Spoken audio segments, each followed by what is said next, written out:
अब स्टार्ट करते हैं एम फेज यानी कि माइटोसिस फेज की 4 स्टेजेस को, prophase, metaphase, anaphase and telophase को। जैसे कि आपको पता है एक सेल साइकिल के अंदर सेल पहले इंटरफेज में होता है, रेस्टिंग फेज में अपने अंदर के मटेरियल को डबल करता है, देन उसके बाद वो एम फेज में आता है।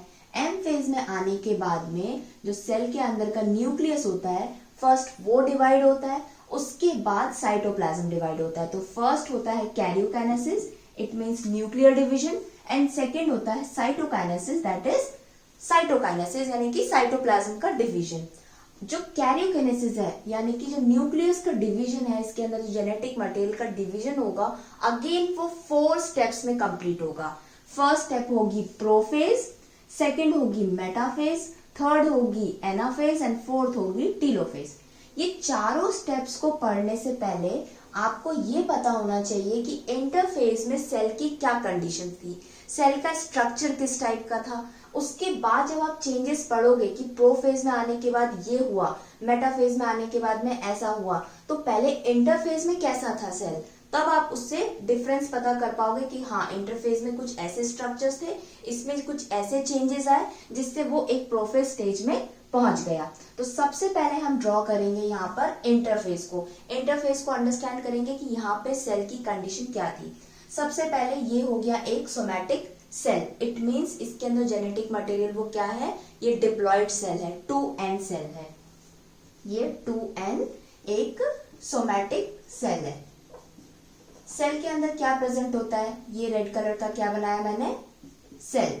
सेल के अंदर होती है न्यूक्लियर मेम्ब्रेन, उसके अंदर होता है न्यूक्लियस, न्यूक्लियस के अंदर होता है genetic material in the form of chromatin material. लेकिन ये वाला सेल इंटरफेज को क्रॉस करके आ चुका है, एस फेज में जा चुका है, सिंथेसिस फेज हो चुका है, तो इसके अंदर जो डीएनए है वो डबल हो चुका है। बाकी सारे ऑर्गेनल्स जो साइटोप्लाज्म में पड़े थे वो भी सारे डबल हो चुके हैं। इंपॉर्टेंट पॉइंट क्या है, सेंट्रियोल्स भी डबल हो गए हैं। तो इंटरफेज में सेल के पास में सेल रहता है, जो उसकी न्यूक्लियर मेम्ब्रेन होती है, ये ब्लू कलर की क्या है, न्यूक्लियर मेम्ब्रेन स्टार्ट हो जाती है डिसइंटीग्रेट होना, यानी कि टूटना स्टार्ट हो जाती है, ब्रेक होना स्टार्ट हो गई है। तो ये कंटिन्यूस ना होकर कैसी होती है, डिसकंटिन्यूस हो जाती है। ये ग्रीन कलर के क्या बनाए हैं, ये ग्रीन कलर के हैं सेंट्रियोल्स। कितने सेंट्रियोल्स हो जाते हैं इंटरफेज में, इंटरफेज में S और G2 फेज होने के बाद में सेंट्रियोल्स नंबर 2 हो जाते हैं। सेंट्रियोल को सेंट्रोसोम भी बोलते हैं। सेंट्रोसोम कब बोलते हैं, जब 2 सेंट्रियोल्स मिलके, mother centriole and daughter centrioles मिलके एक सिंगल स्ट्रक्चर बनाते हैं, तब इसको सेंट्रोसोम बोलते हैं। बट हम सेल साइकिल में सेंट्रोसोम वर्ड यूज नहीं करेंगे, हम हमेशा सेंट्रियोल्स वर्ड यूज करेंगे। तो सेंट्रियोल्स के नंबर कितने हैं, 2 सेंट्रियोल्स के नंबर हैं। अंदर जो जेनेटिक मटेरियल है इन द फॉर्म ऑफ कैसे पढ़ा है, ये क्रोमैटिन मटेरियल। क्या है ये, क्रोमैटिन मटेरियल। अब इंटरफेस की एक खास बात क्या है, सबसे इंपॉर्टेंट बात ये है कि इसकी न्यूक्लियर मेम्ब्रेन क्या हो गई है, डिसइंटीग्रेट, टूटना स्टार्ट हो चुकी है इंटरफेस में। दूसरा, जो क्रोमैटिन मटेरियल है इसके अंदर जो डीएनए प्रेजेंट है वो कैसा हो गया है, डबल। डीएनए का अमाउंट कितना है, डबल अमाउंट में प्रेजेंट है।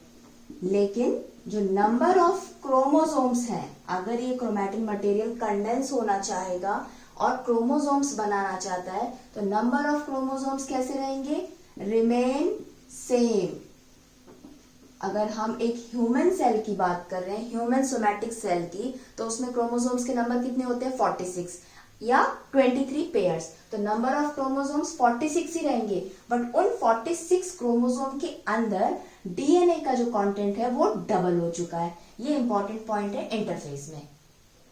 अब इंटरफेस से जब सेल प्रोफेज में आएगा, मेटाफेज की फर्स्ट स्टेज यानी कि प्रोफेज में, तो डायरेक्टली वो प्रोफेज में नहीं आएगा। प्रोफेज को भी अगेन हम 2 पार्ट्स में डिवाइड करते हैं, एक early prophase and final late prophase.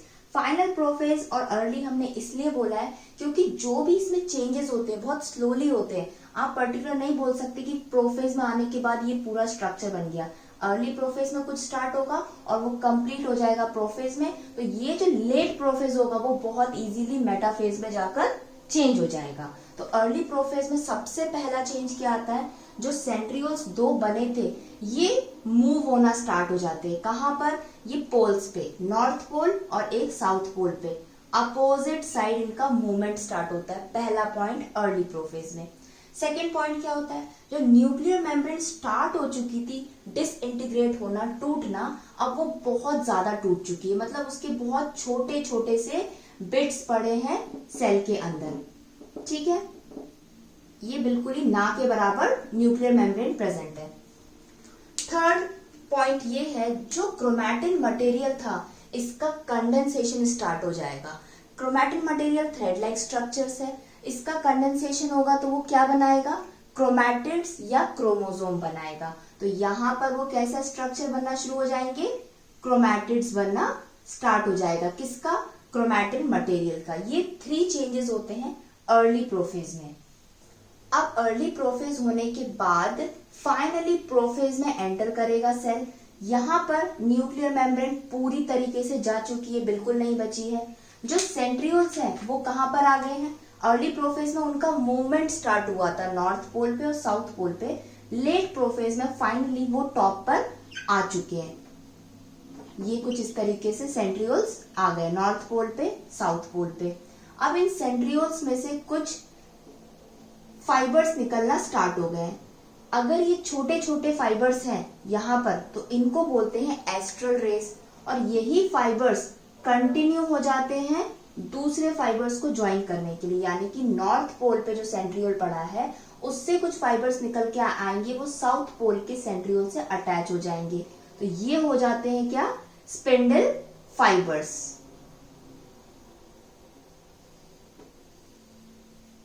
जो सेंट्रियोल से निकले छोटे छोटे फाइबर्स उनको बोलेंगे एस्ट्रल रेस, और जो लॉन्ग यानी कि दूसरे सेंट्रियोल्स को जाके टच कर रहे हैं इनको बोलते हैं स्पिंडल फाइबर्स। और ये जो फाइबर्स हैं ये किसके बने होते हैं? ये बने होते हैं ट्यूबुलिन प्रोटीन के। और ये ट्यूबुलिन प्रोटीन कहाँ बना था? ये बना था इंटरफेज के G2 स्टेज में। G2 स्टेज के अंदर पहले ही सेल ने ट्यूबुलिन प्रोटीन्स बना के रखा कि M फेज के अंदर जब लेट प्रोफेज में सेल आएगा तो वहां पे जो क्रोमोसोम्स हैं उनको अटैच करना पड़ेगा कुछ फाइबर्स से, और वो फाइबर्स किसके बने होंगे? ट्यूबुलिन प्रोटीन की। तो ये इंपॉर्टेंट पॉइंट है यहाँ पर कि जो स्पिंडल फाइबर्स होते हैं वो ट्यूबुलिन प्रोटीन के बने होते हैं। अब ये हो गया लेट प्रोफेज में। क्या हुआ? न्यूक्लियर मेम्ब्रेन पूरी तरह चली गई है। ठीक है, ये जो सेंट्रियोल्स थे वो नॉर्थ पोल साउथ पोल में आ गए हैं, उनसे कुछ रेस फाइबर्स निकलना स्टार्ट हो गए। कुछ कंटिन्यू है, कुछ डिसकंटिन्यू है, कुछ स्मॉल है। जो स्मॉल है वो एस्ट्रल रेस है, जो लॉन्ग है वो स्पिंडल फाइबर्स है। अब क्या बचा इसके अंदर? मेन जो क्रोमैटिड्स बने, क्रोमैटिन मटेरियल जो कंडेंस होके क्रोमैटिड्स क्रोमोसोम बन चुका था, अब वो यहाँ पर ये जो स्पिंडल फाइबर्स है इनसे जाकर क्या हो जाएंगी? अटैच हो जाएंगी। इस तरीके से ये क्रोमैटिड्स अटैच हो गए। अब यहाँ पर एक पॉइंट बहुत इंपॉर्टेंट है समझने वाला। इंपॉर्टेंट पॉइंट ये है, जो ये क्रोमैटिड है या क्रोमोसोम जो है वो स्पिंडल फाइबर से कैसे अटैच है।